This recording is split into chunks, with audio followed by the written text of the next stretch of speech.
I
will call to order the City of Portage Planning Commission for Monday, February 6, 2023. If you'll stand and say the pledge.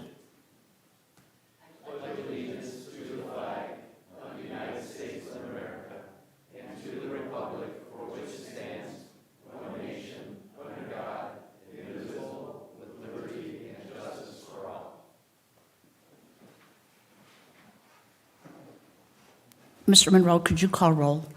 Tom Cherry. Gina Geisers. Here. Sam LeBoy. Here. John Harrison.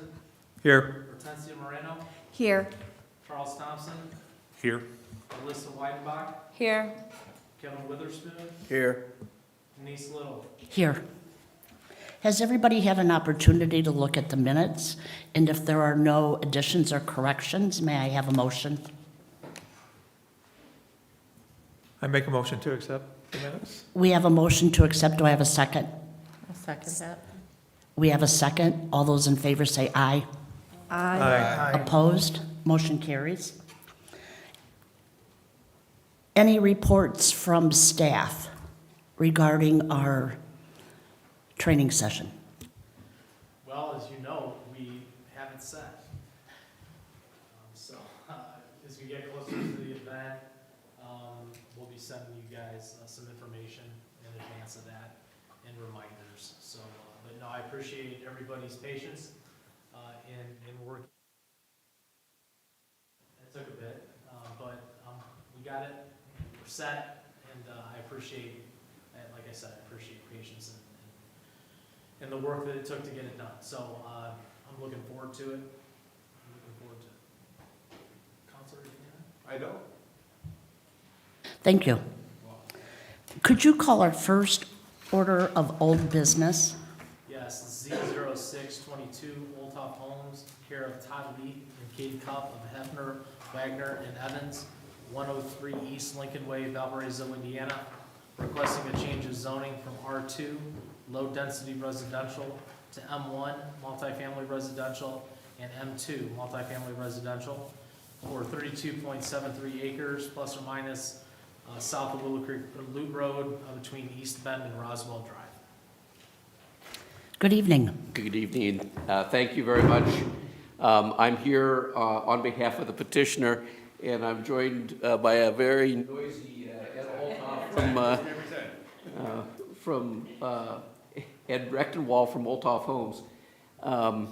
Your panel is, I swear, it's closer to our side than it is to that side, so we kick it every time.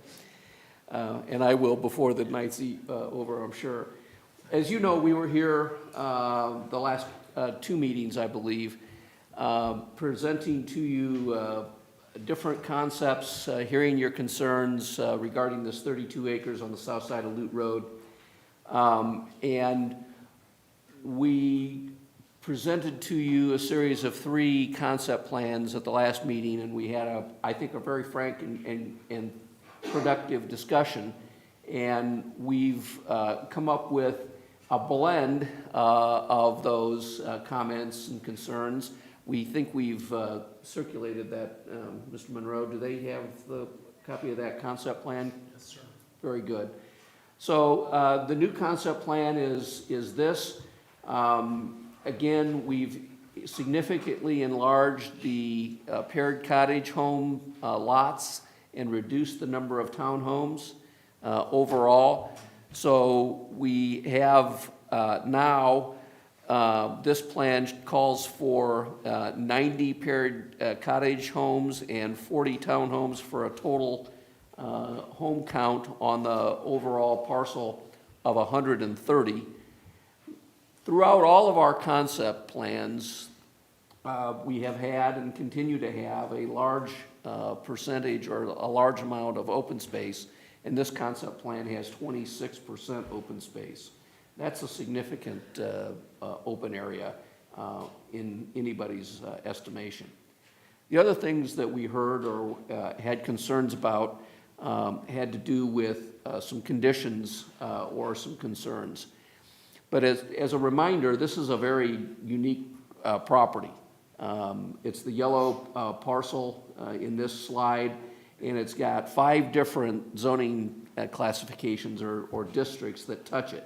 So it's very difficult. We've had a number of zonings, some successful, some unsuccessful. There was a previous residential developer who did not get his project approved by the city council. The Lutes returned the property to the R2 to make it more marketable. I think that was successful because Olthoff sits here today trying to buy the property to develop it consistent with that concept plan. And now we're asking for the rezoning in order to do that. And so those conditions that we heard at the last time had to do with the orientation of the 2 different styles of homes, but it also had to do with these 4 things.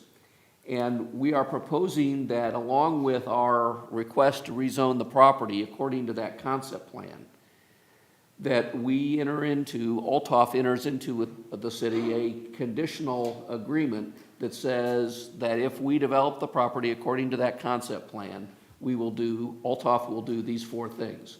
They'll provide a pathway from Augusta Boulevard to the school property, which has a cul-de-sac pathway about 415 feet off of the property line.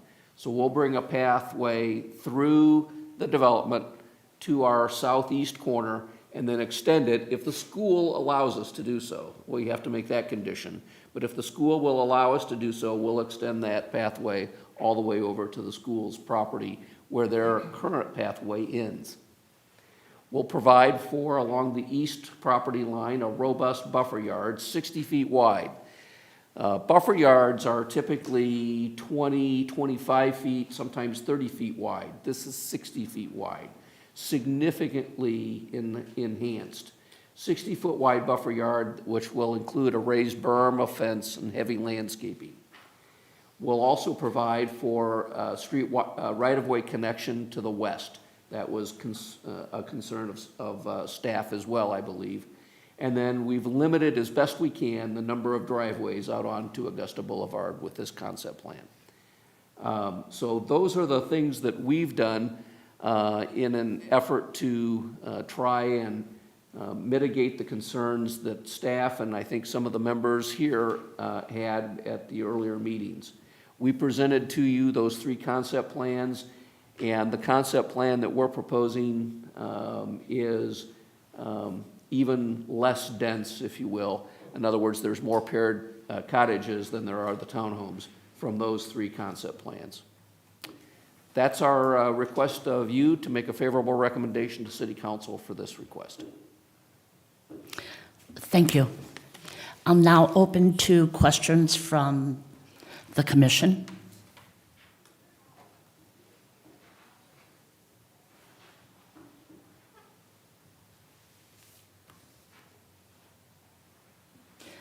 AJ, do we have the legals for the M1 and the M2?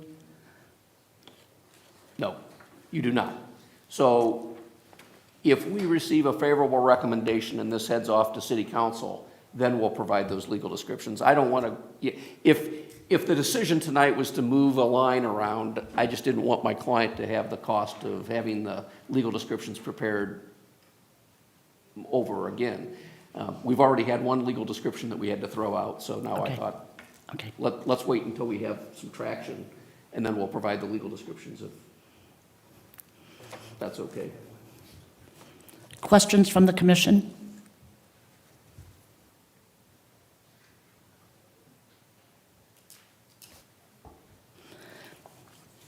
I know there was some concern from staff that this was originally zoned as OC and now looking to go to an M1, M2. Just some of the comments. The master plan was done in 2009.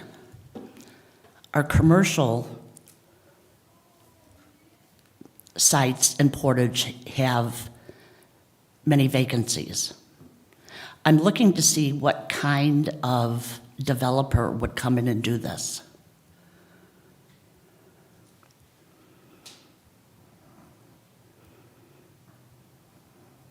Do which kind of development? For the OC. There's a comment from staff that not recommending the M1, the M2. For the OC, and this would be for a government office, trade or business school, medical, showroom, design planning, financial, printing, shipping center. So Denise, I'm just a little confused. It's currently R2 zone. correct. It is. Okay. But from reading the staff's recommendation, But the staff is beholden to the pardon? comprehensive I didn't plan. hear that. I'm sorry. Staff, on a staff report, is beholden to the comprehensive plan. They Correct. need to deviate from that. Correct. So as the planner, I believe that is the correct answer And, from a comprehensive plan review portion. and I agree. Okay. And I understand that. But what I'm saying is, I think that plan needs to be updated. And what they have presented is way better than the first two sets of plans that we saw.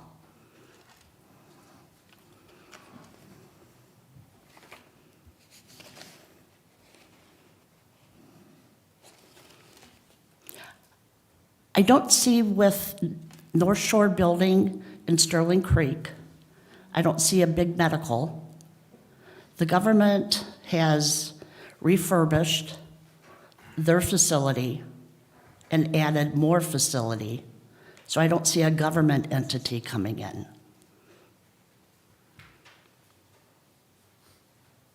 It's been 15 years, and we haven't done anything.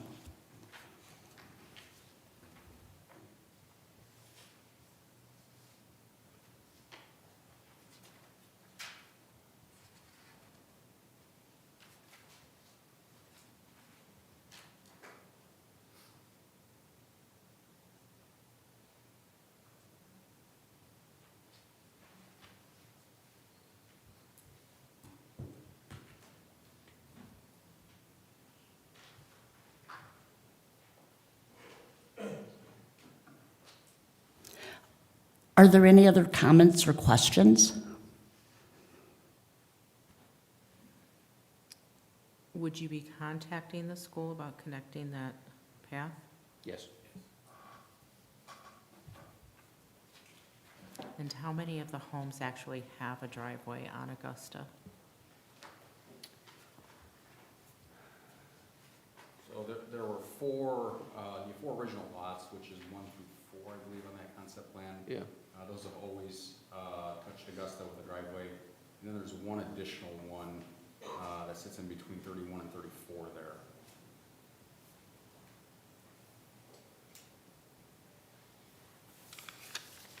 Which is definitely less than the last you gave us, and so I'm impressed with the rerouting of everything.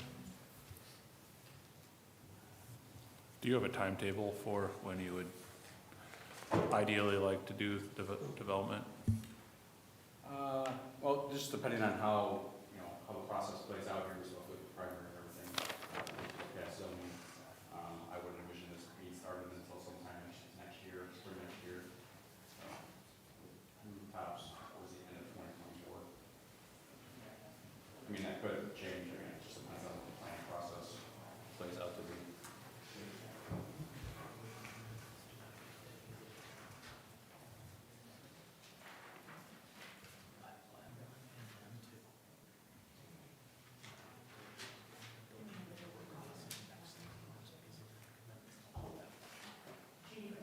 You have to use microphone.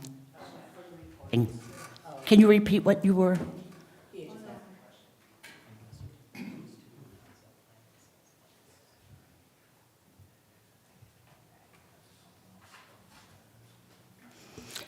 Okay, I'm going to have to ask you to use the microphone so that we can hear what your comments are.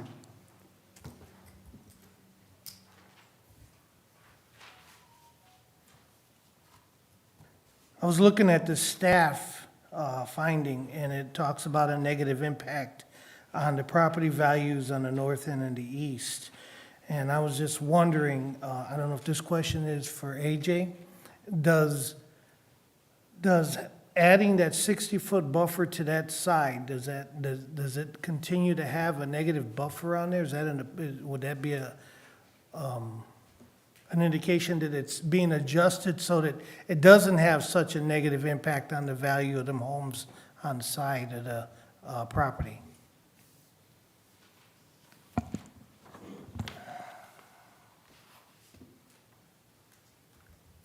The zoning on the property is R2. So I don't know how to address the OC conversation because that's not the current zoning on the property. So the council has made a decision based on your recommendation to zone that property single-family residential. So I'm not sure, again, how to elaborate on the office commercial conversation. As it relates to that, this body, when considering the R2 change of zoning that was represented by Mr. Leith, you all looked at adjacent property values, or you considered the property to the north, which is Savannah Heights. You considered the Georgian Park development to the east. And it was this body who felt that that R2 zoning would work there because it would complement the Savannah Heights development to the north and the Georgian Park development to the east. So the council, the elected body of this community, has went from OC all the way to R2, recognizing that it can work with what's north and what's east. The petitioners here before you requesting M1 and M2 with written commitments. So again, don't know how to, I can't answer the OC questions because as I understand it, the property is zoned R2.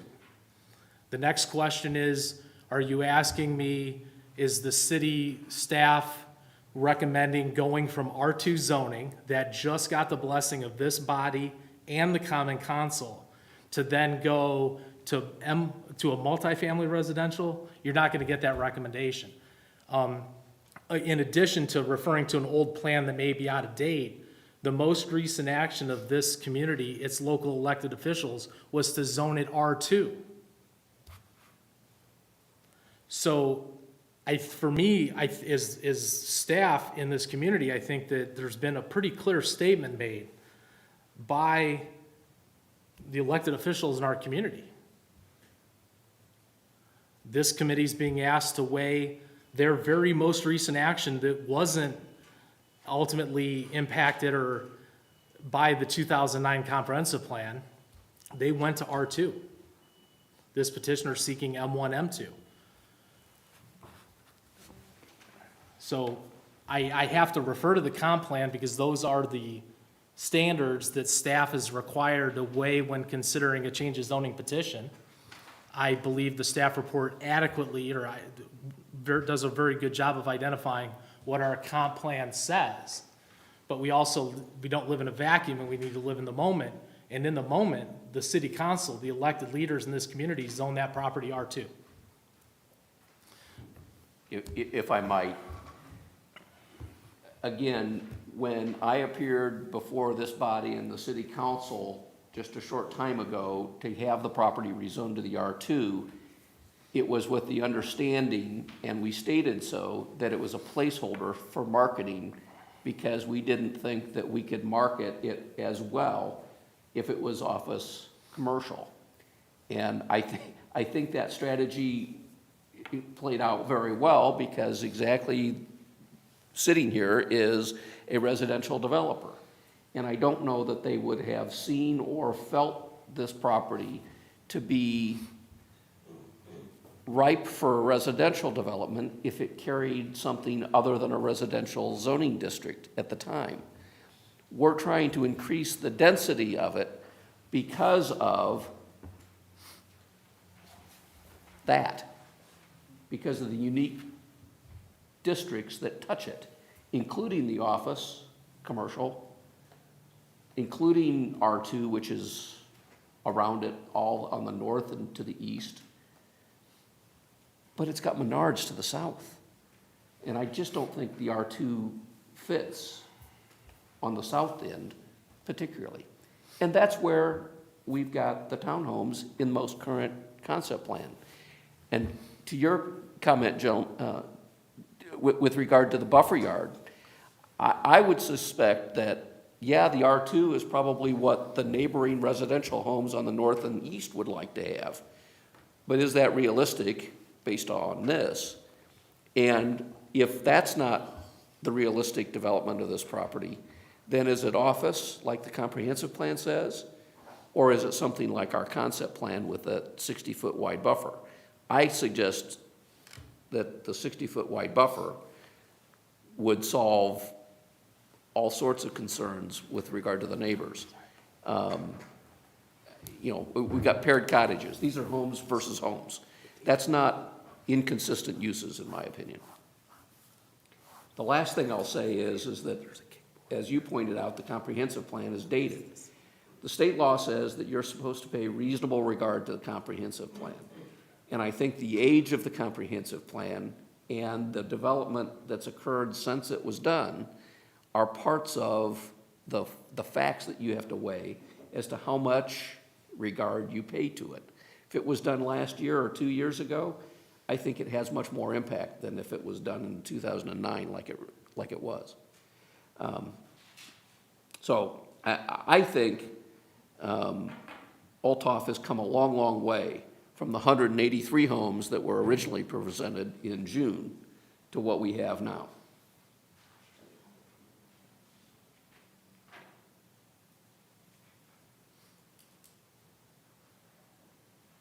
Any comments? Questions? May I have a motion?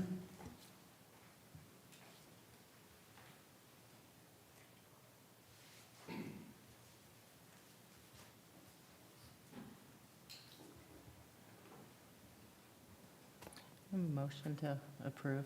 You have to talk. And you have to press your button. I was pressing. I had a motion to approve. So that would be a motion to send a favorable recommendation? Correct? I would Correct. request that you include in it the proposed written commitments. And then Todd, if you could go back to the concept plan. I would also like for you to reference the concept plan on the screen now. That is what we would need to be able to determine within a fair amount of certainty where these zoning districts begin and end. And the date on that, for the record, is January 20th.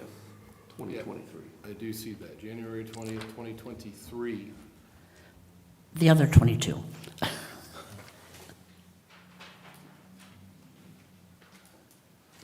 Yes, I say approve it under the list of things that we just mentioned.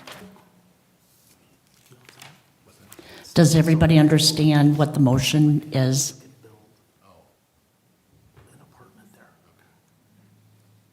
you get a second?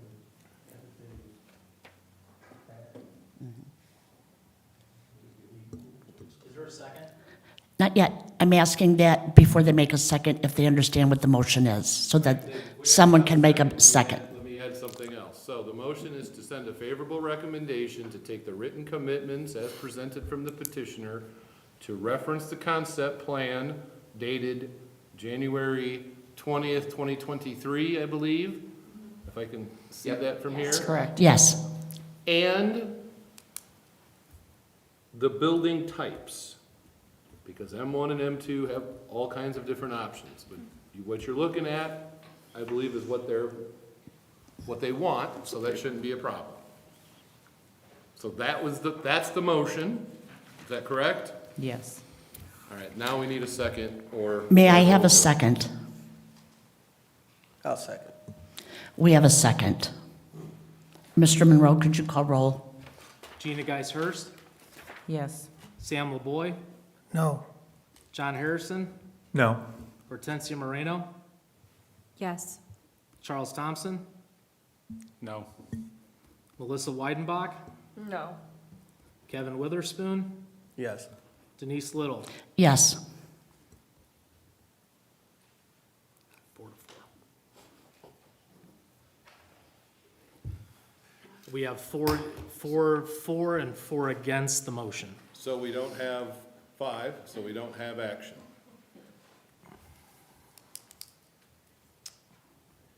Your choices are continue it to the next month, or continue discussion and figure out if there's a way to break the stalemate, or wait for our tie-breaking member to be present.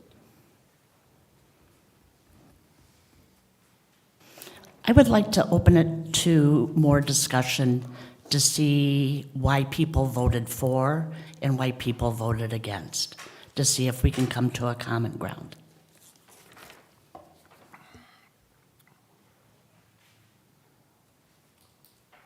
Proceed. We'll start at that end.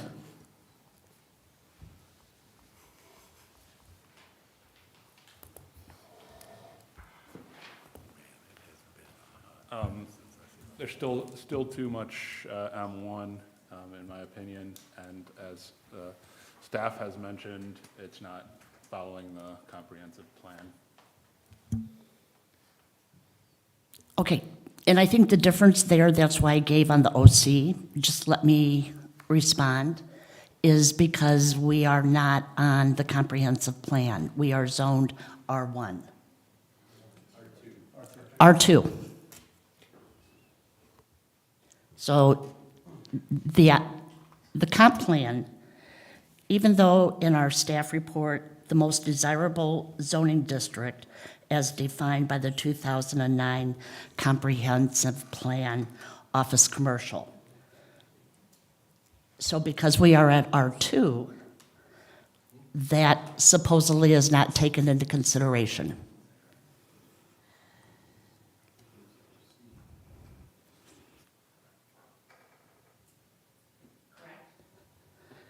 We're past OC. Currently, right now, we're R2. Okay. So the comprehensive plan, Has already been deviated from by the council. correct. But it's causing this confusion because the staff is still beholden to the comprehensive plan. They can't issue a report that is contrary to what the comprehensive calls for, which is why AJ's comment was, we don't live in a vacuum. We have to take into account what has happened, and right now the council has zoned it R2. But I understand why that causes confusion in the staff report. But I do believe that's how the staff report needs to be written.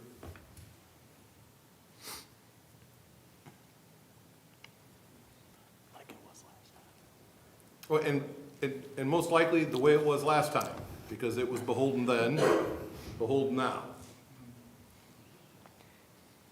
I can ask a question, right? Absolutely. Okay, after hearing Scott request the copy or this particular plan, it was just getting into my mind that, is there a possibility, once this is approved under the residential, was it R? M1, M1, M2, that this can all footprint change? What do you mean by footprint? What is being presented, pictured here? This is what we're approving, Okay, this concept. to be clear, and it's how you make the motion. So if you make the motion for M1, M2, and you don't make reference to the concept plan, then yeah, where staff's gonna struggle to know where M1 and M2 stops. If the concept plan is incorporated into the motion and the building types, because not just one thing's allowed in M1 and not just one thing's allowed in M2. So is more that we put into the motion that ties us to this concept plan, then that is the closer that we are going to be able to enforce that they have to build. If I might, read from the agreement that I've presented to you. Not only does it have the 4 things that I showed on the bullet points, but it also says, owner's initial development of the property reasonably consistent with the conceptual site plan Exhibit A. So we're attaching that to the agreement. And I don't disagree with Building. locking in the buildings. The rezone itself would kind of lock future development if your development failed.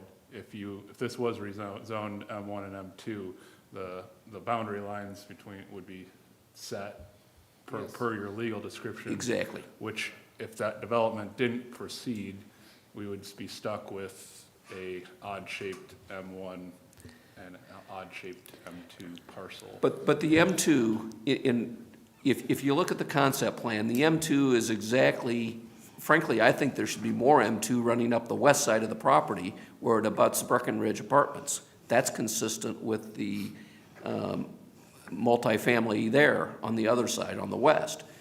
But clearly on the south side is where our conflicting use to residential is, and that's where we have the M2 showing with the townhomes. I think the concept plan is really well done because that's where the conflict is. That's where the problem is the really intense commercial on the south end, and that's where we're providing the M2. We've taken away everything else in this. Let me just give you some percentages. This isn't necessarily the number of homes, because that's all laid out, and we've talked about that as well, but just the area of the M1 versus the M2.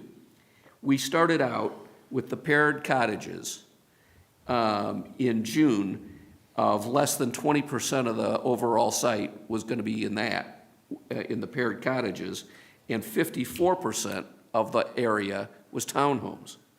Now we've flipped it. We're 60% paired cottages and 14% land area in the townhomes. We've literally flipped the entire project from a M2 heavy. Now it's completely the other way. It's the paired cottages. We were at 183 homes back in June. We're at 130 now. Chip, that is an excellent, because we could add that to the motion, that this approval is contingent only on if Altoff is the developer. So we don't have to worry about anybody else coming in. And if not, it can go back to an R2. And if not, it would go back I to, would not recommend that. We're not tying it to no, I would not tie it to the developer. so it's to this plan, whoever develop it. If Altoff disappears in 60 days and someone else buys it, and this has happened, that's the plan. Okay.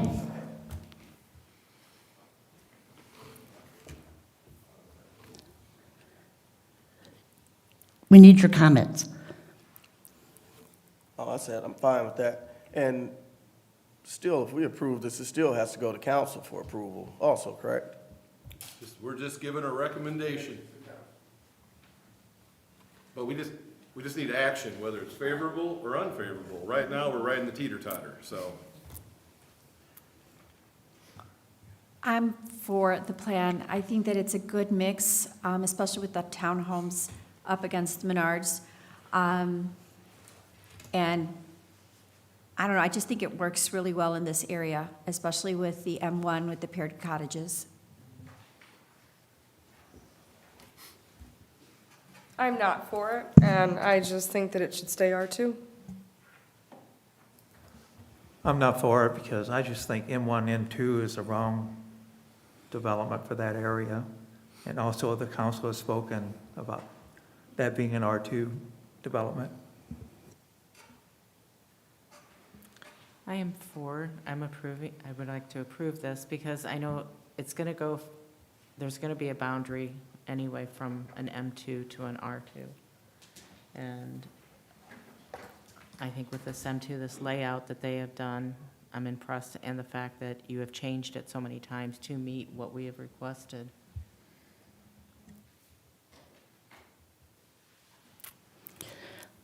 So would I have to have somebody make a motion again?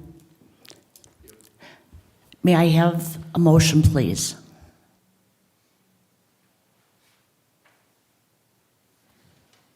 I'll make a motion to accept on all of the guidelines, the written commitments that were just stated.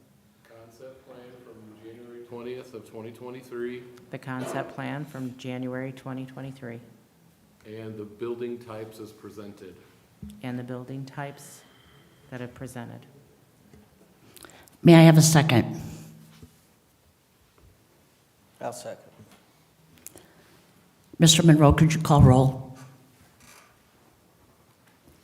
Gina Geis-Hurst, Yes. Sam LaBoy, Yes. John Harrison, No. Hortensia Moreno, Yes. Charles Thompson, No. Melissa Weidenbach, No. Kevin Witherspoon, Yes. Denise Little. Yes. I've heard your chinny chin chin.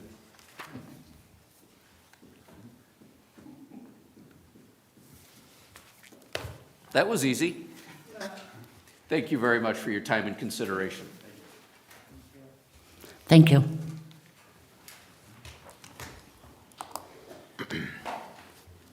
Mr. Monroe, could you call our next order of old business? Yes, Z0722 Portage Properties LLC, care of Scott.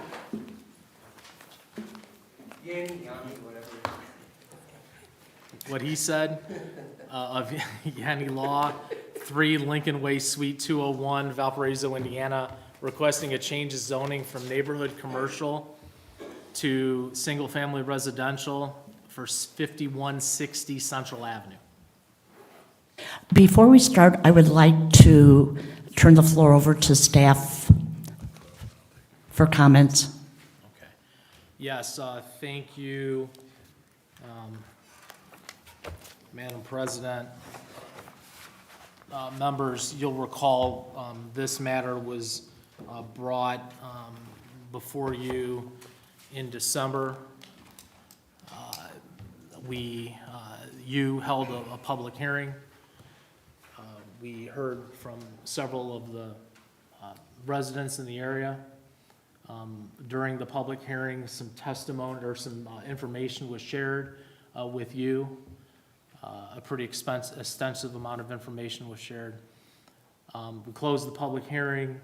We had a very good, long conversation. But in the end, you felt there was a need to continue the matter, to allow staff an opportunity to dive into the information that was shared. And since that meeting, we have met with residents in that area. Attorney McClure has made contact and touched base with any number of the officials downstate and others that were involved. or are involved in what's been going on this property. We've been, Attorney McClure's been able to make contact with those folks.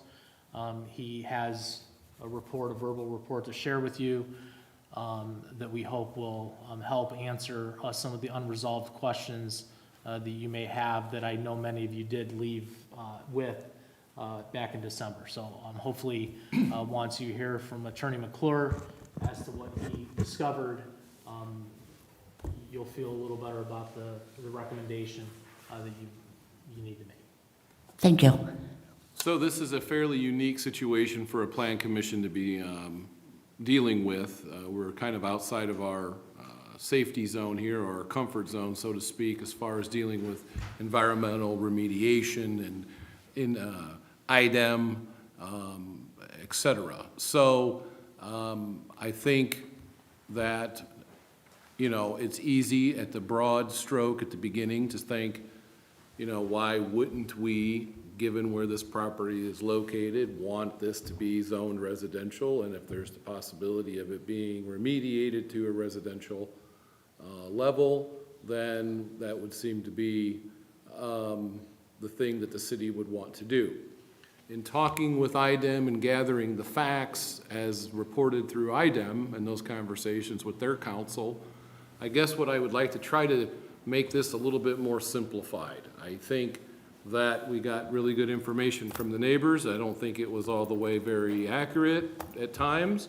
I think we got good information from the tidbits that were read out of IDEM emails. But I think that's ultimately why the case was continued, and we were sent on the fact-finding mission to try to figure out what was what and where were we. So let's just start from the basics. There is an insured that has been identified. That insured has been working with IDEM on a way for basically to be the pocketbook or the purse strings for the remediation to begin. The actual remediation at this site has not yet begun. The remediation, or what would be on the sites surrounding it, the property owners that came and remonstrated, those have begun. Those are in place. Those sensors, those monitors, those tracking stations, whatever they may be, and I'm not going to pretend that I know them all or that I could tell you what they're all doing. However, they're there and they're in place as we speak. I do not believe tonight's action will have any effect on that for the surrounding property owners. So then that leads us to, you know, on this particular piece of property, Portage LLC, I believe is the LLC name. They were able to purchase this, I believe, at a tax sale. Portage Properties. Portage Properties LLC. They were able to buy this at a tax sale.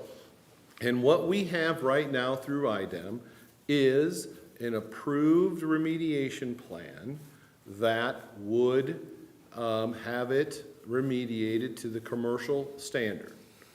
The current property owners would like that to be a residential the levels brought down to a residential remediation level. IDEM has communicated to the property owners that they have no problem with the property being being remediated to a residential setting or to a residential standard. They have, in fact, I believe in some of the correspondence that was read to us in pieces, was that they in fact were willing to do that. So the question comes down to is why are we here and what is going on? At the end of the day, there is a pocketbook to do the commercial remediation. That is there, that is ready, the plan's been approved. IDEM is willing and able to approve the residential remediation level. However, there is not, as we sit here, a clear pocketbook that would pay for that remediation. There would be, and well, there may be, a fight or additional action between the LLC property owner and the insured as to whether or not the insured or the insurance company would be paying for the difference or would be responsible for paying for the difference between the commercial and the residential remediation project. But that, as we sit here, is not chiseled in stone anywhere. IDEM, I believe, to my understanding and talking to their attorneys, has offered that to, basically offered the following to the LLC property owner. If you want this to be remediated to the residential level, we don't have a problem with that. However, we're not going to do that without a clear pocketbook that is, in fact, on the hook to do that. So if you want that, then property owner LLC, then if the insurance company does not, then you would be responsible yourselves as the property owners to take it from the commercial to the residential level. So ultimately, I think the city finds itself in this unique situation where if all things being equal, I'm going to go on a limb here, and this remediation was not an issue, I think if you look at the zoning map, that this looks like it probably could very well be the highest and best use be a residential use because it's in a fair sea of residential use with very little small commercial going on down this stretch. However, my problem lies just squarely here. I don't know how the city participates in the rezone without some sort of guarantee that that rezone to residential would in fact create the residential remediation levels being adhered to. Because right now, at least according to IDEM, the property owner LLC may have argument and may have good or bad argument with the insurance company as to whether or not that could be utilized. However, that has not yet been determined. And we are, and to the questions or to the remonstrators, because this is in limbo, the commercial remediation has not begun on this property. So, I guess in summary, if legal's recommendation would be this, if this plan commission, and if I was talking to the council, I'd say the same, if this city's gonna rezone this to residential, then we should know that it's going to be remediated to the residential level. I do not believe, as we sit here, unless the petitioners are willing to make the agreement that I believe they have not made with NDOT yet, which is, if they want a residential remediation plan, IDEM will approve, but themselves, the property owners themselves may end up being on the hook for the difference between the commercial and the residential remediation unless they're successful. So that means that there would be someone to point at to say it's residential, and it was residential because it was going to be residentially, it was going to be remediated to the residential level. I don't believe as we sit here, they can say that. I think they believe that this would help them potentially make the argument to the insurance company. I would prefer it be remediated to the residential level. For what it's worth, I would prefer it to be zoned residential after it was remediated to the residential level. However, given the facts, after talking to several people at IDEM, I think we have a situation here where there is a possibility that the petitioner may be able to work that out or litigate that out. But as we sit here, I don't believe there's somebody holding their hand up saying the difference between the commercial remediation levels and the residential remediation levels will be paid for, if not from the insurance, from here. And so without that, what I would not want is a situation in which we have a piece of residential property, zoned residential, 10 years, 20 years goes by, all of us aren't here anymore, people forget, we don't know, but it's not actually been remediated to the to the residential value, I mean, to the residential standard. And that, I understand that there may be restrictions on the deed, there may be restrictions all that would deal with these things, because there are ways that you could still, even after it was my understanding is even if it was commercially, to the commercial standard remediated, there would still possibly be a way to put things on through, you know, the techniques that they have as far as, I'm blanking on their key word, but basically through things like, you know, vapor barriers and the tracking, the things that are in other people's homes right now around them. But again, I don't believe there is that predetermined pot of money like there is for the commercial remediation. And I don't believe the petitioners at this point have been willing to say, we're doing it either way. And I don't believe the insurance company to date has agreed to do it this way. So therefore, I don't know how we put ourselves in the position of making it residential then. I do want to ask one question because you said everybody else has been mitigated. Tim Hill next door has not. He has, He has? yes.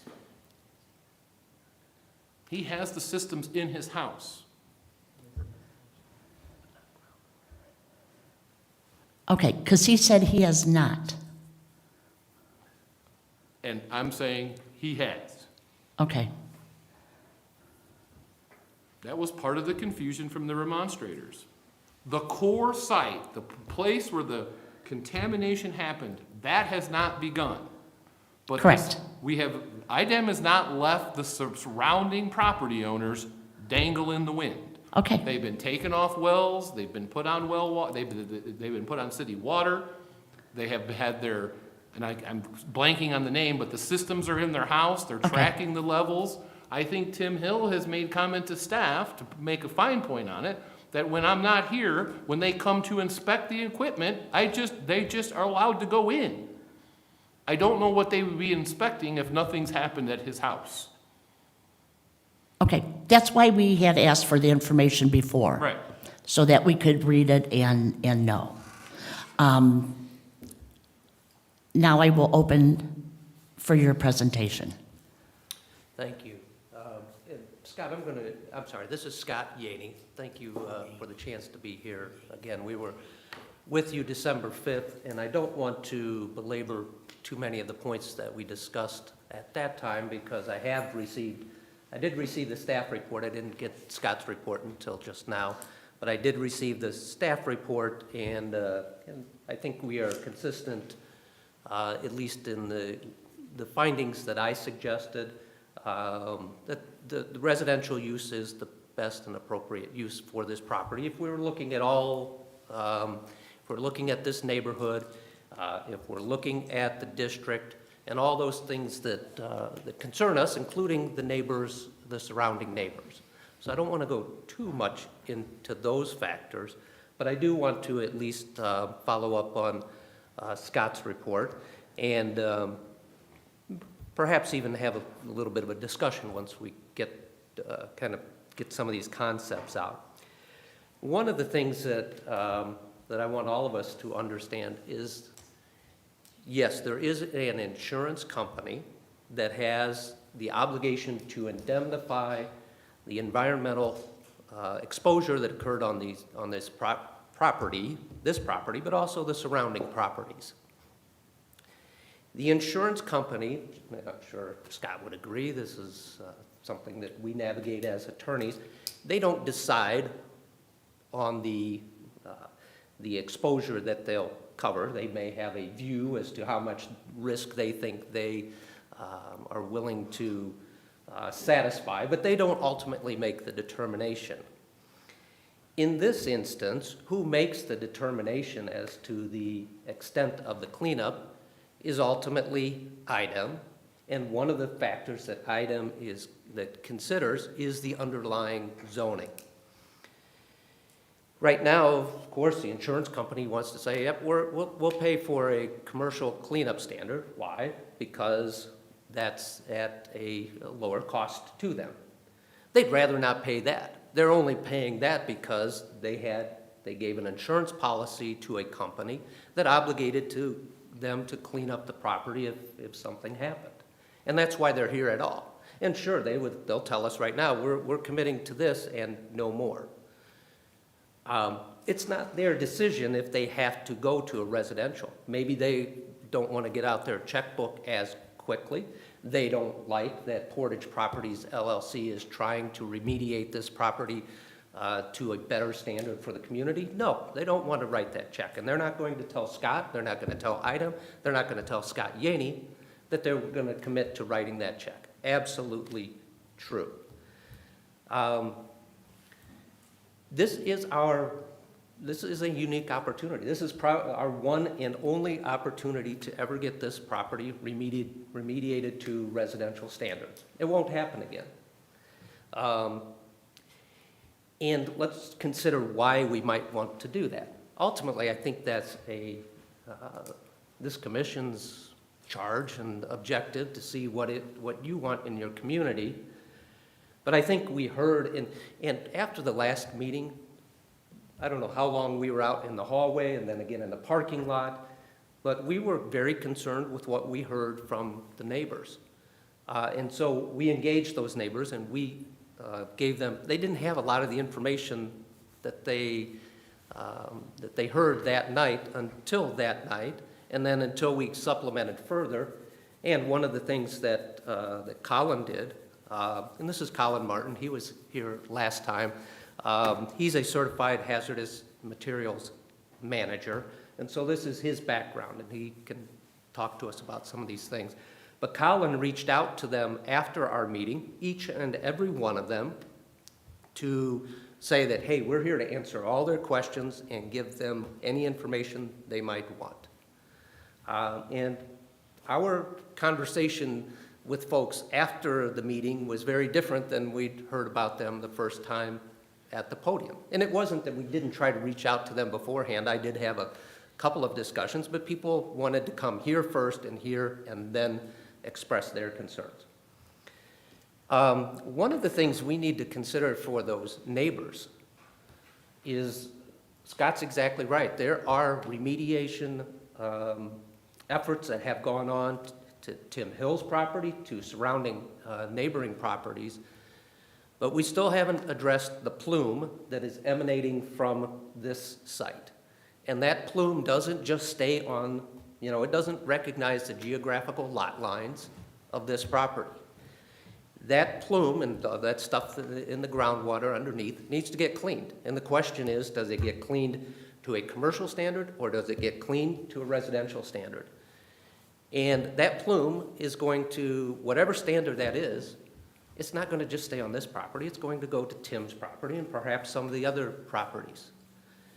And one of the things, I'm here representing Portage Properties LLC. I'm not representing Mr. Hill or the property owners, but one of the things that does concern me for them is if it is only cleaned to a commercial standard, will they be able to sell their homes someday as residences? There are environmental restrictive covenants that get placed in situations like this. And IDEM may have a determination that these properties are no longer available for residential use if it's not cleaned to the residential levels. And if that occurs, what happens to this area of your city and to Central Avenue and to the surrounding neighborhood? Do we just have a big donut that says, oh, that can only be commercial development in the middle of this neighborhood? And that's fundamentally the question, I think, for this commission is what is going to happen to Central Avenue and all those neighbors and what they would like to have around them.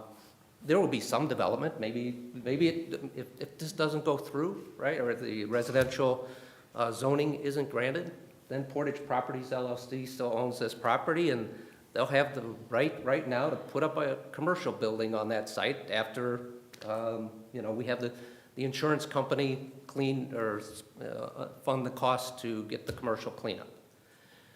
Is that what we all want? I don't know that, I'm trying to see what risk you run if you say, this is residential. And if, to Scott's point, if the insurance company says, no, we're not doing it, they're already on the hook right now to do the commercial. And so that's gonna happen. What these folks would like to do, yes, they have a benefit because they think the highest and best use of that property is for residential use. They also think it's a benefit to the surrounding properties.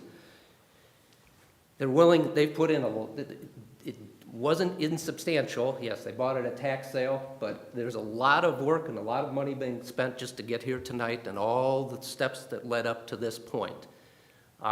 They think it's worth doing, and they think it's worth investing. This is what they do.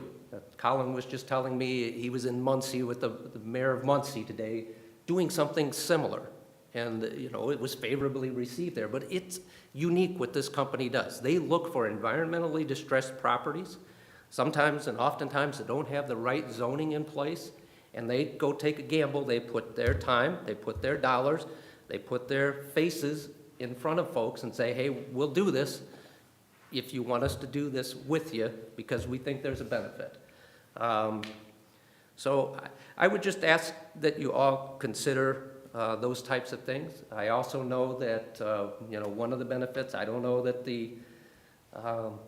if we can start going forward, they might like to talk about demolition permits to get the structures that have been abandoned there, get those down.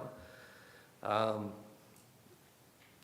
guess that's what I'm trying to impart to you. I think we have one opportunity to try to make something better. I'd like to answer any questions, and certainly if I put words in your mouth, Scott, or anything you need to correct, or I didn't say anything that's right, let me know, and I'd be happy to respond to any of you. And Colin's here to give you much smarter information than I can pass along. So, thank you.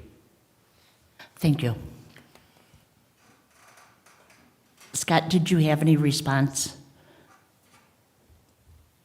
I'd like to hear from the Plan Commission first, so we can Okay. see which way we're headed. I'll go up and open for questions from the commission. I think the whole point of the question from Scott was, who is going to pay for that residential cleanup and the difference?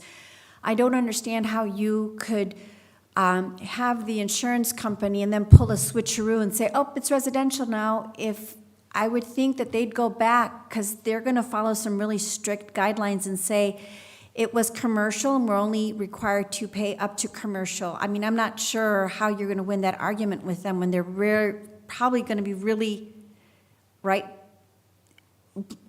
very direct and focused that we're only going to do it up to commercial because that's where the initial claim was placed at. So the question was, the company that bought it on tax sale, did they have monies available then? I mean, obviously when you bought it, maybe you saw the deed or something that said there was issues there, or you should have done some research before you purchased it to know there were some issues there.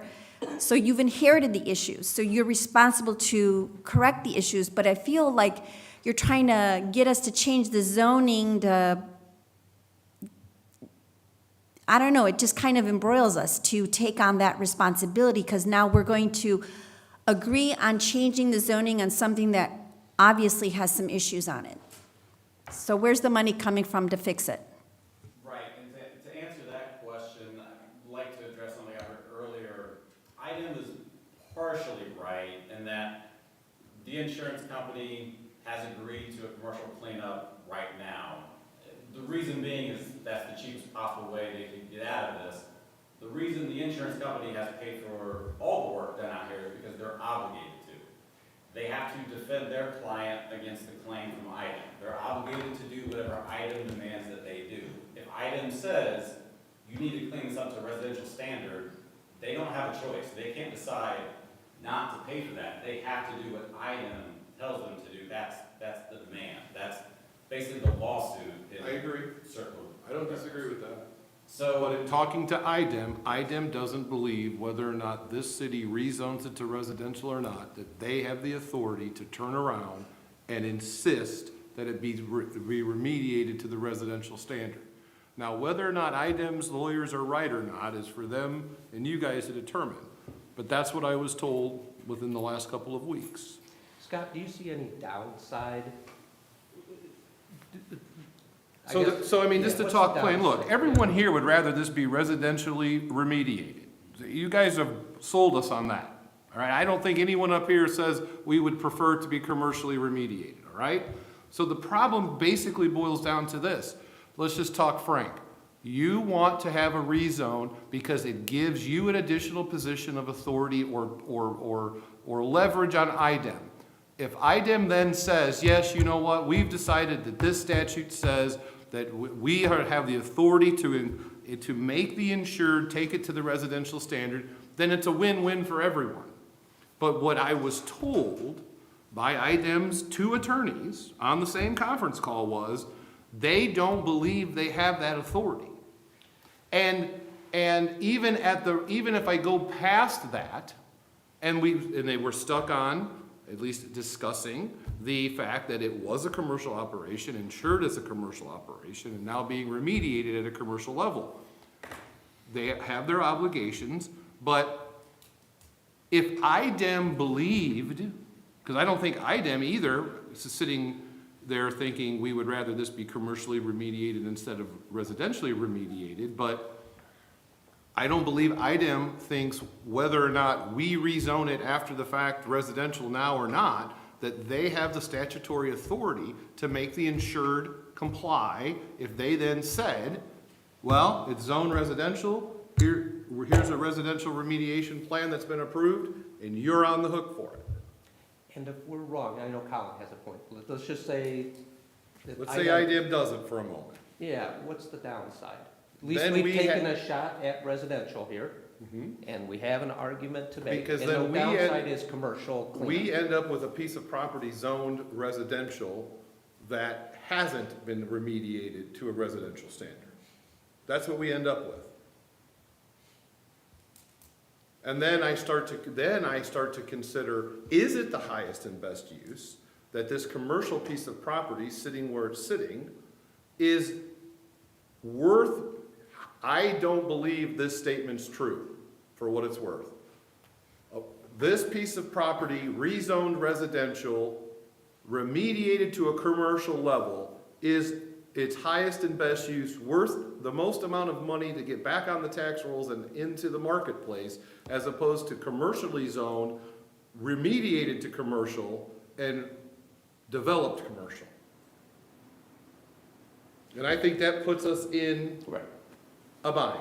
Because I don't think our community and our neighbors would like the commercial, but It may, I don't know how old it is, but it's about as old as the neighborhood. yeah. So that's in a nutshell. I mean, and I'm not the IDEM attorney, but that's basically what I got told. Lisa McCoy and Stephen Thiel are very great attorneys for IDEM, and we've had meetings with them where we've discussed this very point. The Indiana code is very clear, and I'll read you a little bit. I'm not a lawyer. Let me ask you this, because you weren't here, I mean, you can convince us. Yeah. Did you convince IDEM? IDEM has told us that if the zoning is changed, they will reconsider their position. But being the lawyers that they are, they won't guarantee. But if the code section you're gonna read to me is clear, then I don't know why they'd be reconsidering. And I don't know why I got the hedge on the phone.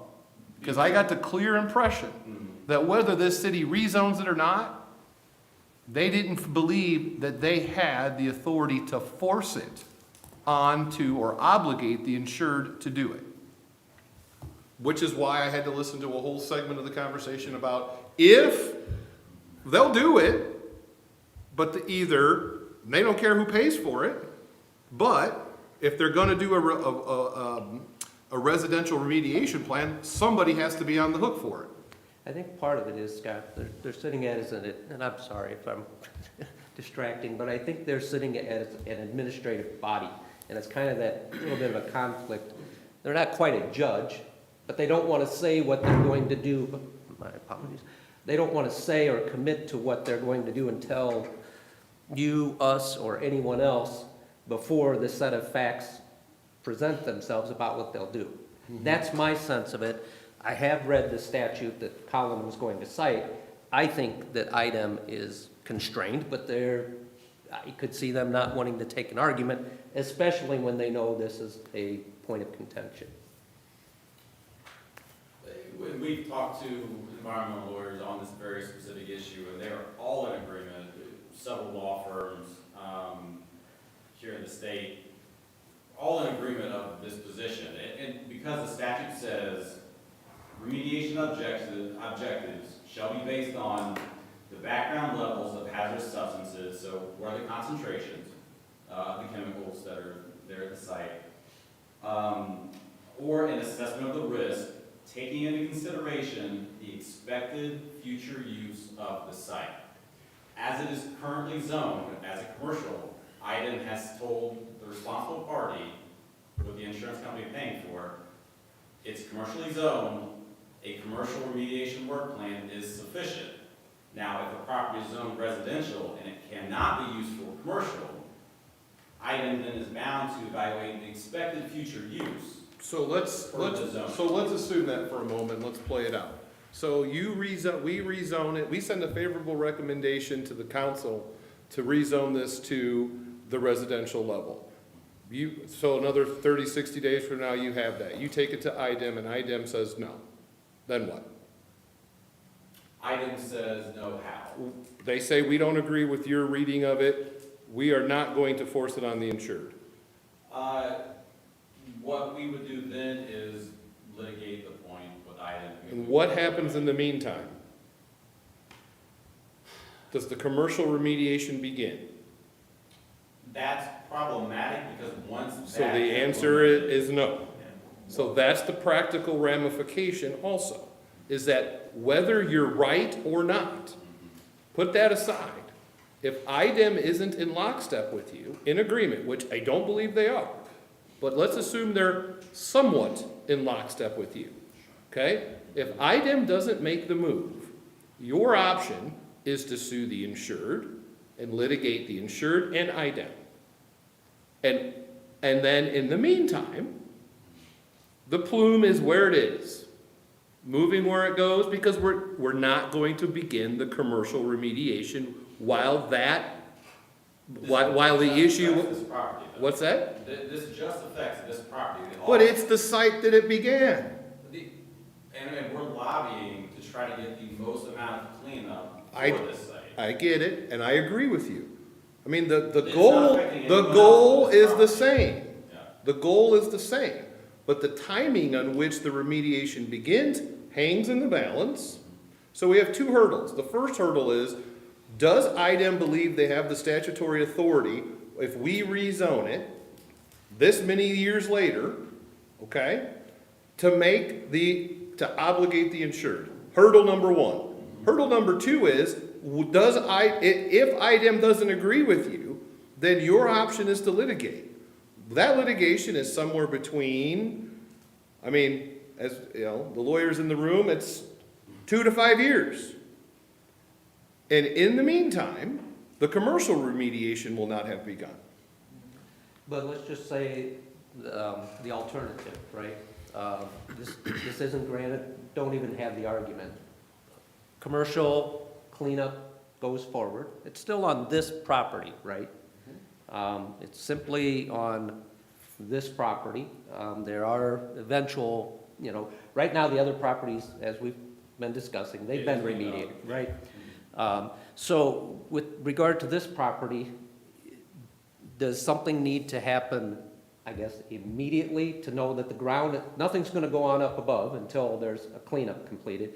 And if it ends up being the commercial cleanup, I mean, I'll tell you right now, Scott will make the commitment to, I wouldn't like to do it, but 3 years from now, if you change, and you guys don't like to do it either, but if you agreed to residential right now, I'll file the petitions, 3 years from now, this wasn't successful, to put it back to commercial. I don't think anybody's gonna be thrilled with that. But what would be the downside of that? We're still getting the property cleaned up whenever it's gonna be cleaned up. Because it's the timing issue then. Timing. But when does the remediation So, but in nothing's any going, format nothing's begin? going on up in the air, I right? understand, but again, I know you're making an argument, and I respect that. But on one hand, you're saying, this is the plume, this is the origination, this is it's moving, it's not following parcel lines, da-da-da-da-da, but it's bad, but we can wait. Let's just talk frank. That's, if we need to, we'll wait. Whether it's 2 years, 3 years, 6 months, 5 years, who knows? Litigation takes its own turn. The only difference I'd say is, the only way we address the plume that affects the other neighbors is to go to residential. Because we've got, essentially, it's how deep you go. Mhm.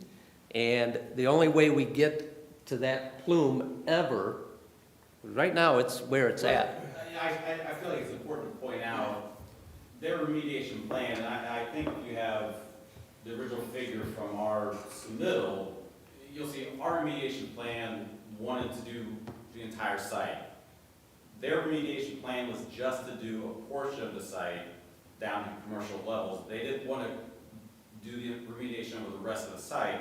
That's one thing we're arguing about with them, is they just want to attack a small area and just let the rest of it go off-site and go wherever it goes.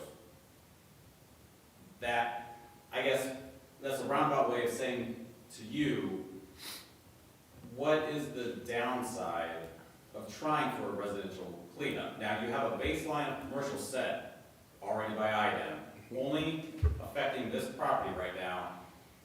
If you go through this minimal plan, you leave a bunch of contamination in there that continues to migrate off-site over time, you're just kicking the can down the road. Now, you may get some immediate cleanup right now, but the satisfaction for the community over the long term is going to be severely diminished. If you go the route of approve the zoning change, let's see what item stance is, let's see what the reaction is, let's see what good we can do for the community. You're playing an upside play of trying to get it as clean as possible so that the future is as clean as possible. That's really the decision you guys are making right now is. But we're not making that decision. So I don't want this plan commission to believe that they're in charge of that. That's an IDEM thing. Correct. Let's just be clear. These citizens are not sitting up here making the decision of how much this is actually going to get cleaned. Absolutely not. That's an IDEM decision and the insured decision. Right now, frankly, we're almost a pawn in this game. Okay? Because we're late to the game. This isn't, how long have you guys owned it? 2019. Okay, and how long has this remediation plan's been getting approved by IDEM? Pre-you or post-you? Just in March of '22. Okay, but when was the insured identified and the process begun? Before or after you purchased the property? Before. Okay, so the process has been chugging along at warp speed and we're 4 years in. Okay, so in reality, the situation we have is that it just goes back to my original point. There is not an identified pocketbook. What you want is a chance. And to me, if the chance had no consequences, great.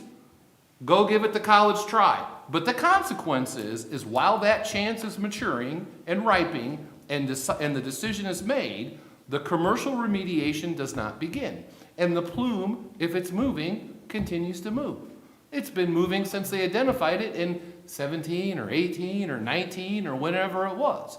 And all we're doing, the decision they're making is because if IDEM believed that, I believe IDEM would have said somewhere, either to me on the phone, or in one of the letters, or one of the goofy Dropbox, lock boxes, or whatever the hell this stuff is on, they would have said, if this is zoned residential, we're gonna get it done residential.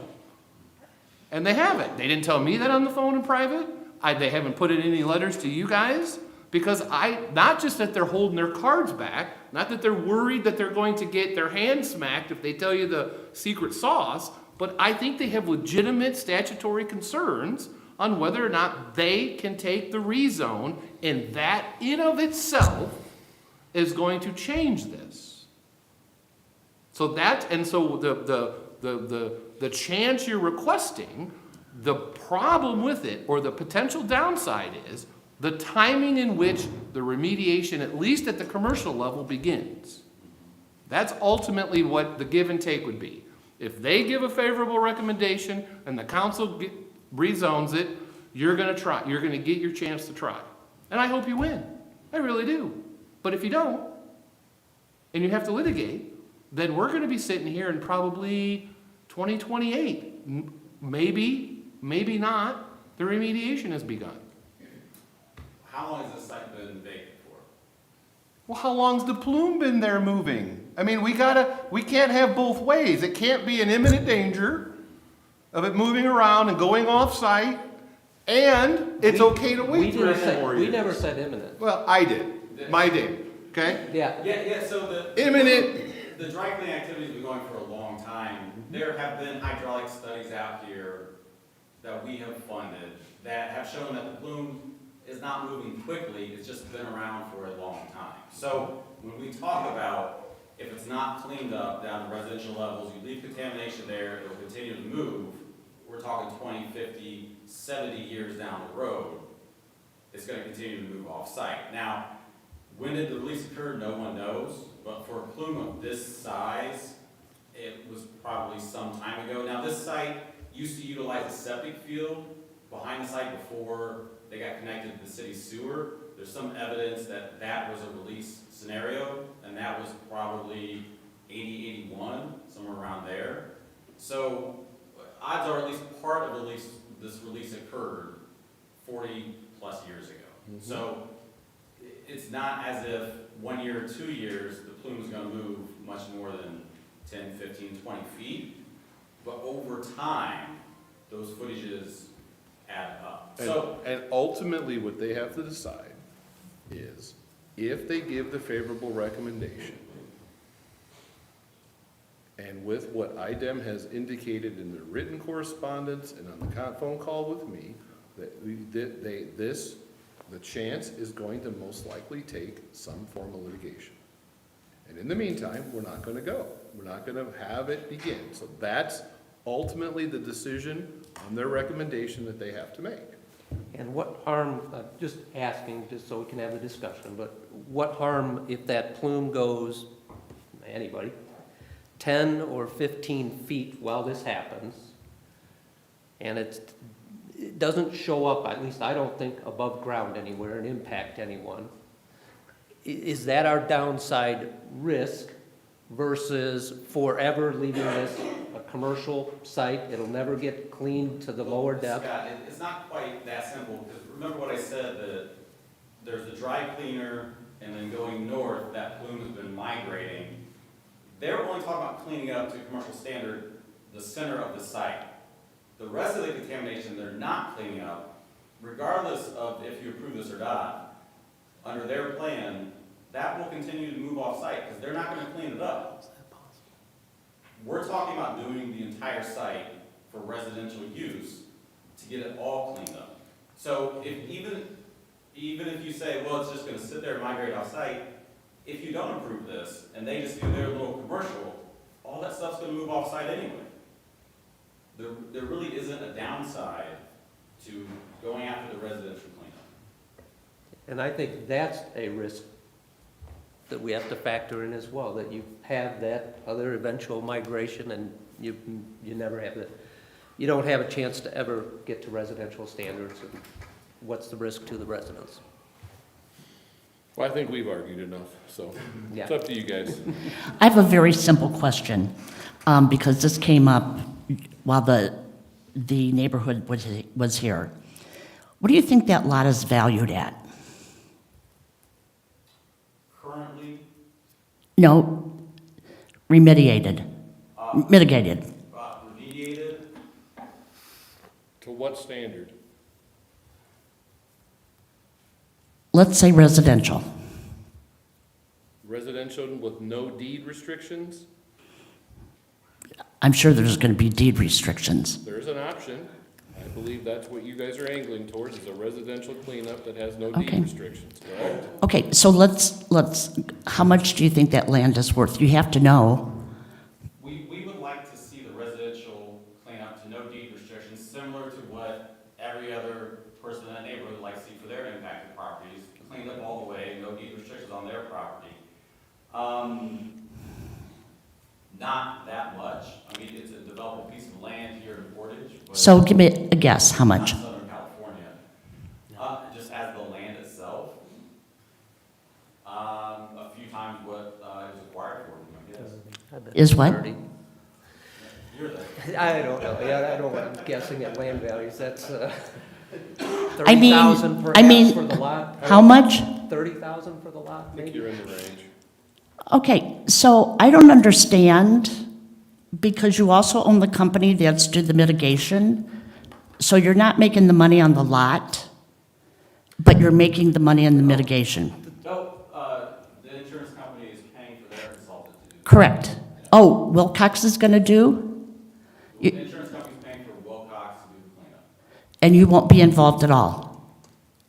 We have no agreement with the insurance company whatsoever. No, I know that now, but does that mean you can't make an application?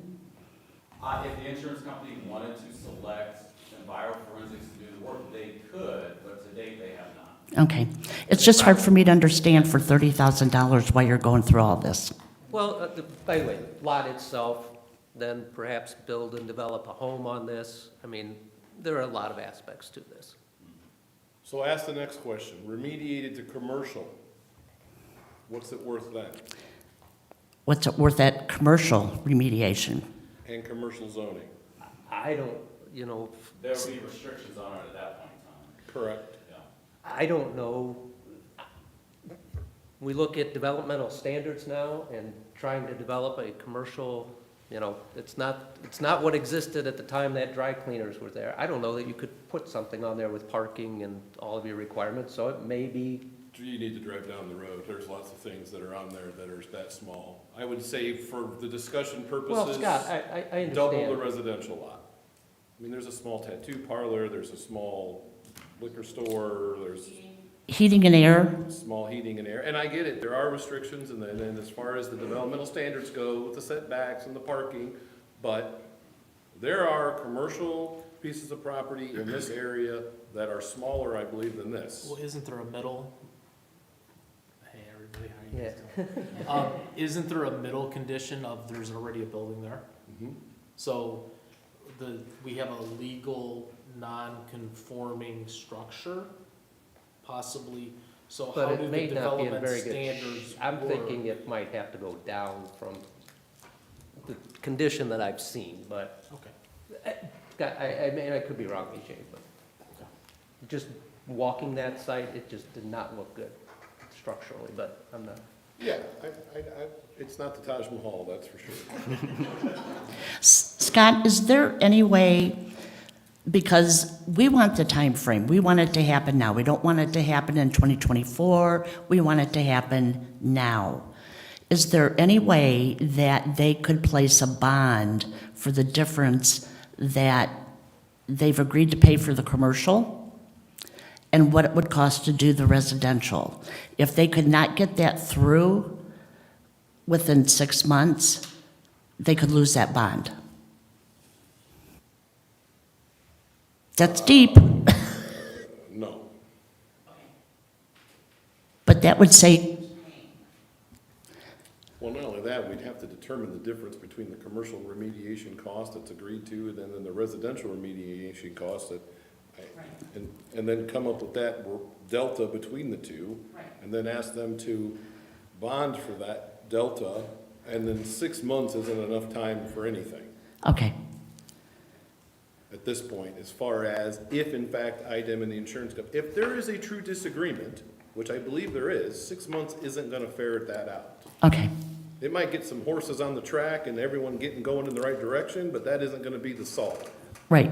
Because there's a penalty if they don't get it taken care of in a timely manner. But if they were gonna post that kind of, I mean, that would be, I'm just thinking out yeah, loud, no, that's fine. so I apologize. I'm sorry, what I meant by litigation is the Office of Environmental Adjudication, where we would go and argue inside the item court about the validity of the approved remediation work plan that utilizes commercial standards versus And that would be step one, the residential zoning, and that's a very short. and that's step process. one. That's very If you win that, that doesn't mean the insurance company is going to agree. The insurance company has to clean up to whatever standard item says they have to do. Correct, unless the insurance company says IDEM is outside their bumper zone, outside their authority.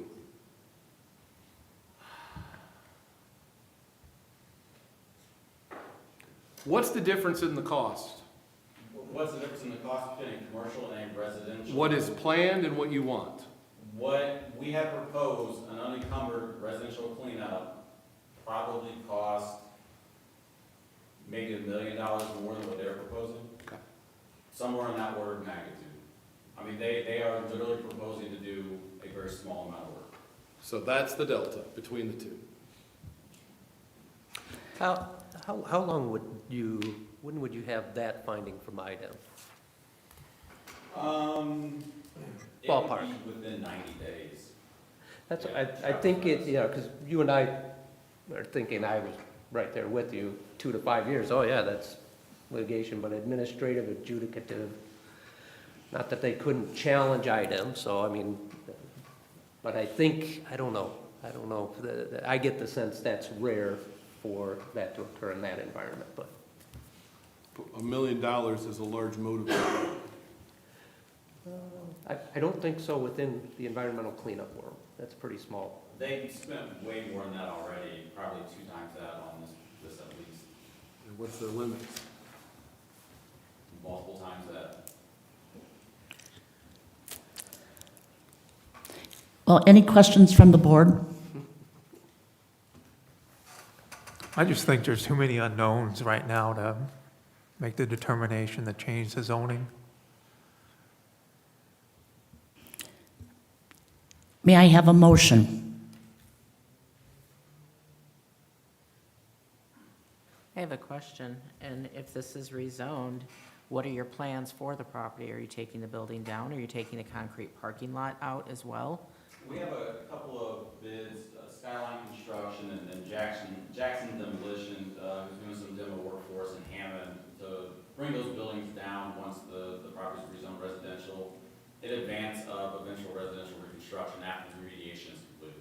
And yes, that parking lot would have to be removed as part of a residential development, because it just, Yeah, it's residential. no.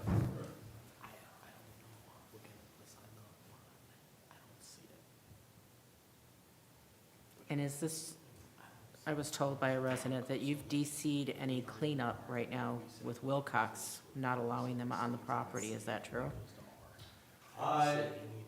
Wilcox early on in the process trespassed on the property while we were working out access agreements with them. And council felt like that violation of trust prohibited them from being back on the site. We have entered into negotiations with the responsible party for access recently, but that agreement is hinging upon some of the language that is in there for what the work they're going to do and how that's going to be required, and legal is putting that back and forth right now. So in the meantime, it's just been sitting there?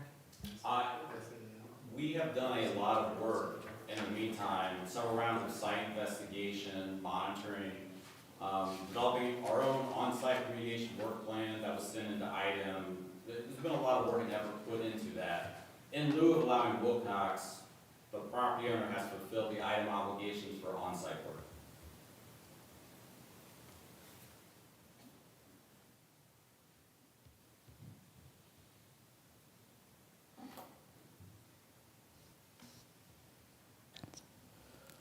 I have a question, is what are your plans? Do you have plans for if this goes to residential? Do you have plans already made as to what your plans are for that piece of property? It would be developed as residential. We do not have any construction plans today. I mean, we're still at the initial stages of, this is kind of contingent to get this approved as residential. We haven't gone through the whole development package yet. But you'd put a residential, single-family home on the site eventually. Yeah, absolutely. And again, it would be doing this so that it's clean up to a residential standard. Now, IDEM, from their standpoint, they are vested in protecting human health and the environment. They will ensure that if this is residential, it won't be occupied unless it's safe for residential.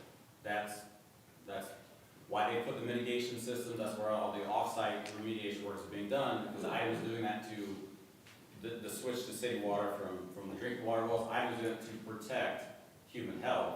They would view this site in the same fashion. They would not allow it to be residentially occupied until it was safe for residential occupation.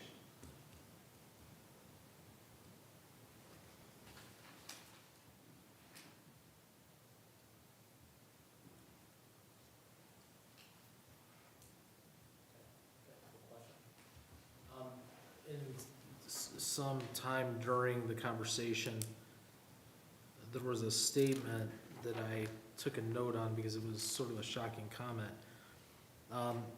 There was a comment made that while there's an approved remediation plan, that it's not contemplating the cleanup of all of the contamination. You kind of did, hey, it's here, but then there's up here. So that seems strange that is it because it's on the other parcel and that's where the storage building is? No, so the proposal is to do some limited amount of cleanup and then use what's called institutional controls, which restricts site usage. So they only want to clean up a portion of it and then say, you know, you can't occupy it as residential, you can't put a drinking water well on it, you can't be in the building unless there's a vapor mitigation system running, and then all those encumbrances transfer with the property, with the instrument on the deed, to whoever owns the property down the road. They're obligated to follow along and pay for those costs, maintenance and upkeep and testing. That's sort of when you limit the amount of remediation you do, you push the cost down the road on the future property owners. Is that like putting a surface perhaps over the ground so that people can't interact with the soil perhaps? And you need environmental mitigation systems in any commercial building that would go up? Any structure that's there is going to be occupied, item would require, as things currently stand or with the Wilcox plan, there'd be a mitigation system and plenty of air sampling, much like there's been at the other buildings. Okay, so following up, the question's been asked, what is the plan if it's zoned residential? My question is, what's the plan since you're the owner with 2 buildings on the site? What's your plan if it stays neighborhood commercial? If it stays neighborhood commercial, it really hasn't been a viable commercial property. We always intended to get it zoned residential. We had voiced that concern to the responsible party. We had voiced that concern to IDEM in an attempt to get buy-in for a residential cleanup. IDEM's comment was, the property is zoned commercial, you can't use it as residential, hence why we're here trying to get it zoned residential to tell IDEM, well, now we can use it as residential. Okay. And then, is it my understanding that there's some access agreements along the west property line that provides access to the commercial building behind Tim's property? We don't have any access agreements in place over there. Okay. So he's just using your property because it was cool before? And that could be the answer. I mean, either there's something in place or there's not, right? And to be clear, you may have not put it in place since you've been there, but are you aware that there's any recorded access agreements or easements that's allowing that access? I'm trying to be more specific. Thank you. I am not aware of that, no. Okay. Should I be aware of something? Well, there were things said at the last meeting, and that was another one that's been brought to my attention, and I just wanted to ask if you were aware if there's any access agreements along your west property line. I haven't done title search, so I'm not sure it's not gonna appear in these documents. So, I would be surprised that there either wasn't something written or at least a handshake. I just was, I wanted to, thank you for the clarification, ask if you were aware of if there was something on paper versus a handshake. But thank you for that. Yeah.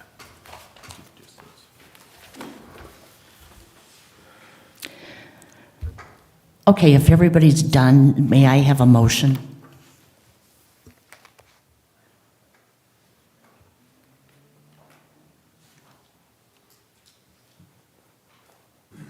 I'll make a motion to send an unfavorable recommendation to Common Council. I'll Ma- second that. We have a motion and a second. Could you call roll? Gina Geis-Hurst? Is that for unfavorable? Is that the This is for motion? Unfavorable recommendation for the changes. Thank you. You're welcome. Gina Geis-Hurst? Unfavorable? That's a yes. Sam LaBoy? Yes. John Harrison? Yes. Hortensia Moreno? Yes. Charles Thompson? Yes. Melissa Weidenbach? Yes. Kevin Witherspoon? Yes. Denise Little? Yes. All right, thank you, folks. I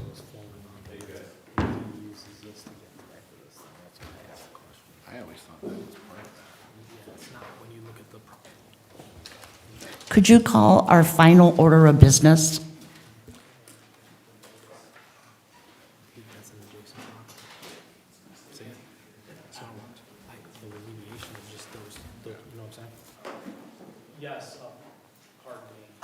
Next case is under new business. This is SP 0123, NWI Learning Corp., care of Steve DeBolt of Chester, Inc., 555 Eastport Center Drive, Valparaiso, Indiana, seeking site plan approval to construct a 6,647 square foot addition onto an existing building at 5997 Carlson Avenue. Good evening and sorry for the wait.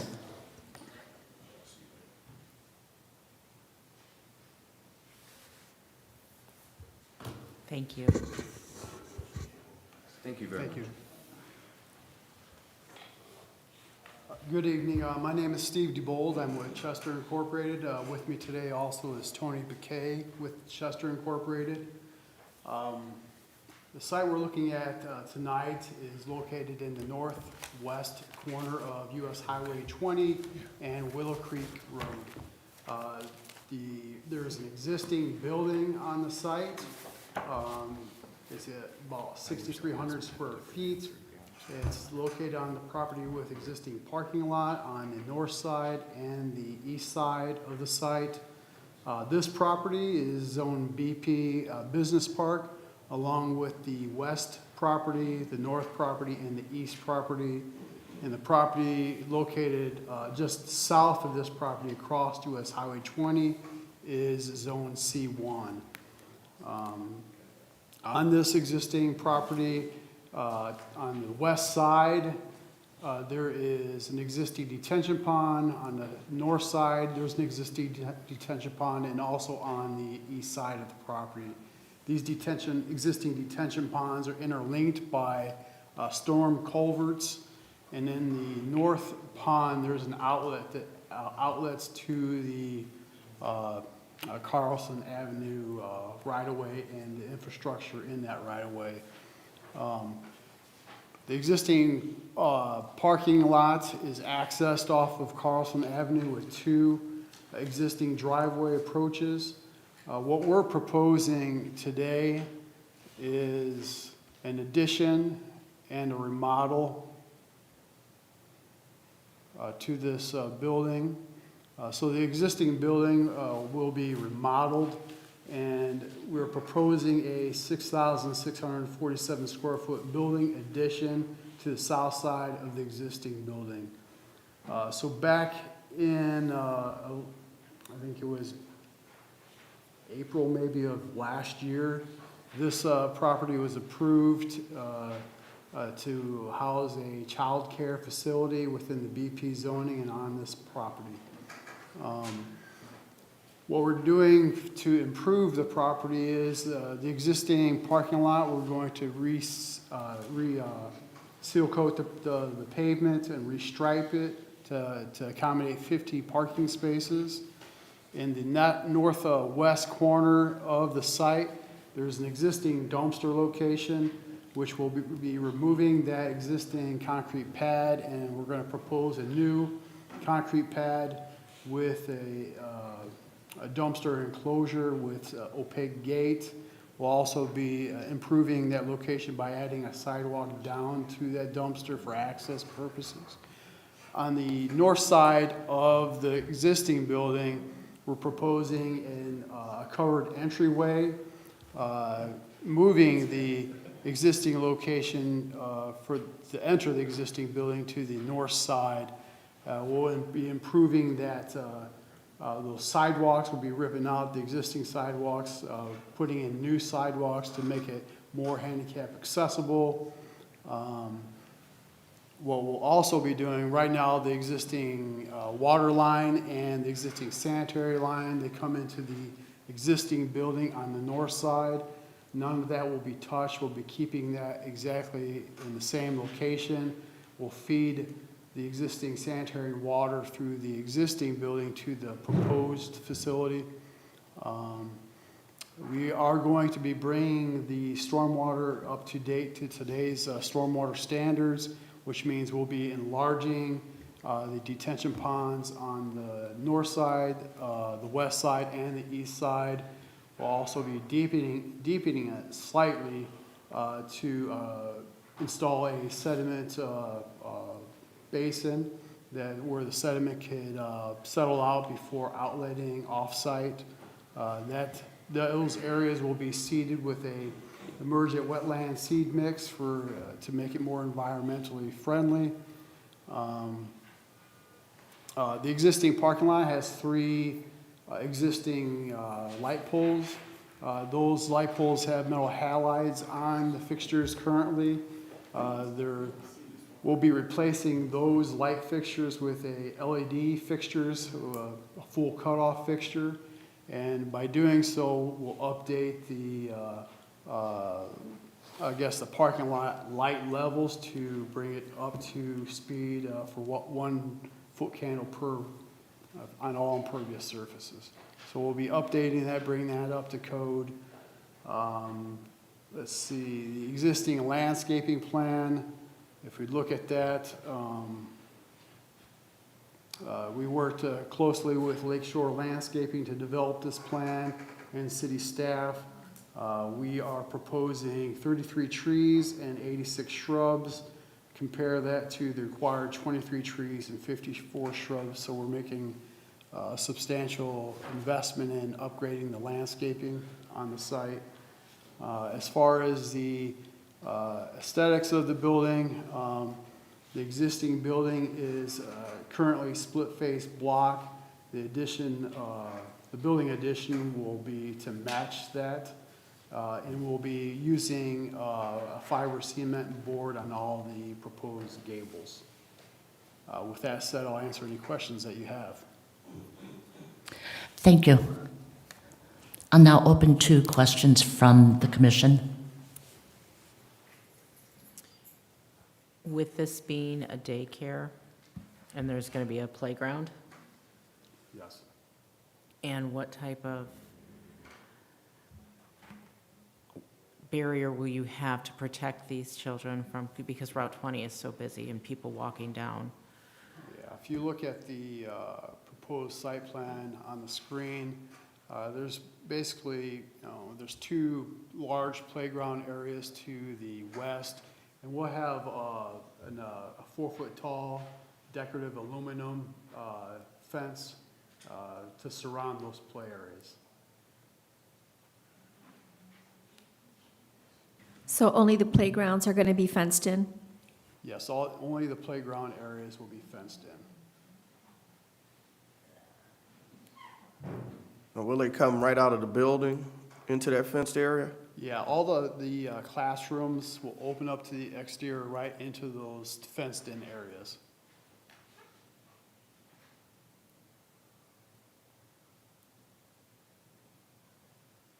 Madam Chairman, so staff has had a chance to review the site plan.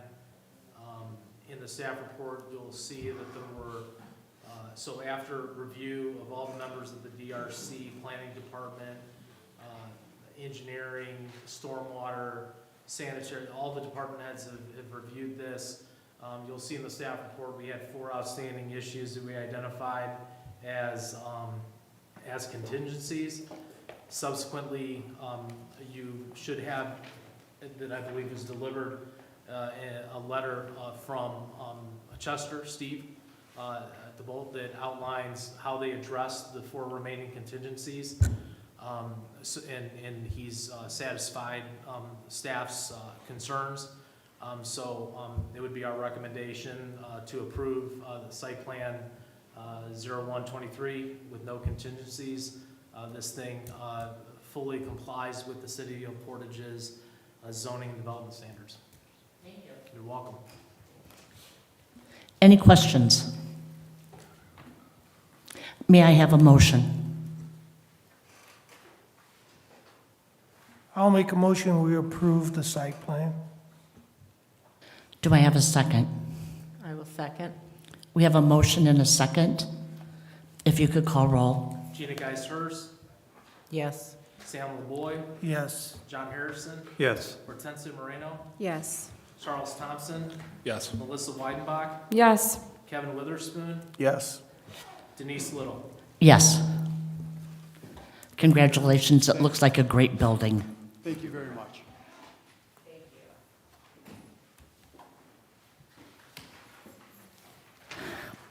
No further business. May I have a motion to adjourn?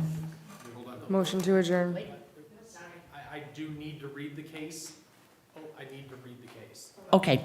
I'm sorry. No, you're okay. So the next case is SP 0323, Edmonds and Evans Funeral Home, care of Alonzo Garcia of Great Lakes Engineering, 6084 Loot Road, Portage, Indiana, seeking site plan approval to construct a 3,585 square foot addition onto an existing accessory structure at 6941 Central Avenue.